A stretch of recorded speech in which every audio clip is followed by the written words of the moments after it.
Hi everyone, Jasmine here from Redwood. This week's frequently asked question is how much money do I need to have in my pension to retire? Great question. My answer is going to be more than you think, and you're probably not saving enough towards it. There is generally a real underappreciation for how much in our retirement years we will want to spend and how much income we'll need. And there's an underappreciation for actually how much we need to save in our working life to actually be able to accommodate that. Now, according to the government, their most recent data from 2017 and 18 told us that the average retirement income in the UK is just over £15,000 a year. Now, if you've been used to earning much more than that during your career, it's going to be quite a big shock and a step down in your standard of living and your spending habits to accommodate retiring on an income of just £15,000 a year. Obviously, we've got state pension, which you could use to supplement that. But with state pension age increasing, a lot of people want to be able to retire on their own terms at their own chosen age, not when the government dictates with the state pension. So if you do want to be able to retire independently of state pension, then how much do you need to build in your pension pot? Well, if we just use the UK average income in retirement of £15,000 there to crunch some numbers on, I've calculated that if you were wanting to retire at age 60, and assuming that you're 40 today, you would need a pension pot of just over £300,000 to generate you a sustainable income of £15,000 a year in retirement.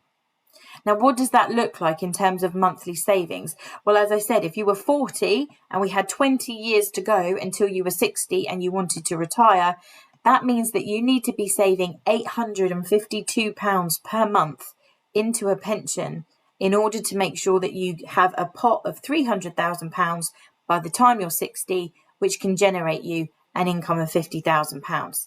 So you can see that for the majority of people, they're not saving anything like that into a pension. And they don't realise that actually they're so far off of achieving some basic retirement goals. And certainly if you want to have more than £15,000 a year of income, then we need to potentially be doing even more.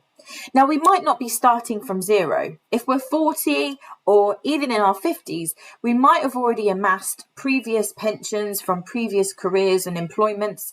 And hopefully, if you're working at the moment, you're actively putting into a pension now. So we might not be starting from zero, which is great.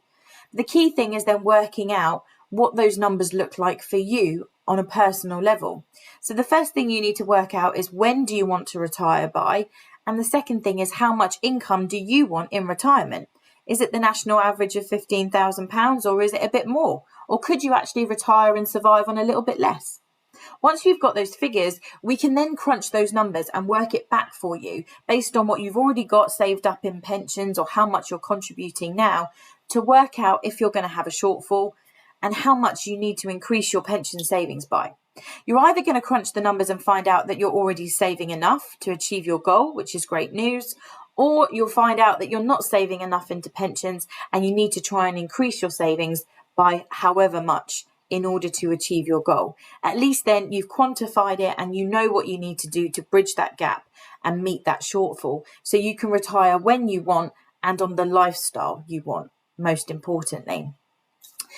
As a general rule of thumb, though, I think I've talked about this before in previous frequently asked questions, we should be saving approximately 10% of our earned salary while we're working into some kind of retirement or savings plan in order to make sure that we can live the lifestyle we want in retirement and achieve those retirement goals. So as a general rule, it's about 10%. So if you're not already doing 10%, that should be your first goal, is to try and get yourself to 10%. Then go the next step further by crunching those specific numbers for you to work out exactly what you need to be doing, because it might be that for the lifestyle you want in retirement or the age that you want to retire by, you need to be saving a bit more than 10%. So get those figures, get them quantified, and then you can start making a proactive plan to achieve your retirement goals. We've got loads more information on how to do all of this on our free pensions and retirement webinar, the roadmap to retirement. So go check that out. We've also got more information on our website and lots of blogs on this issue. So if you have any questions, please check those sources out and get in touch.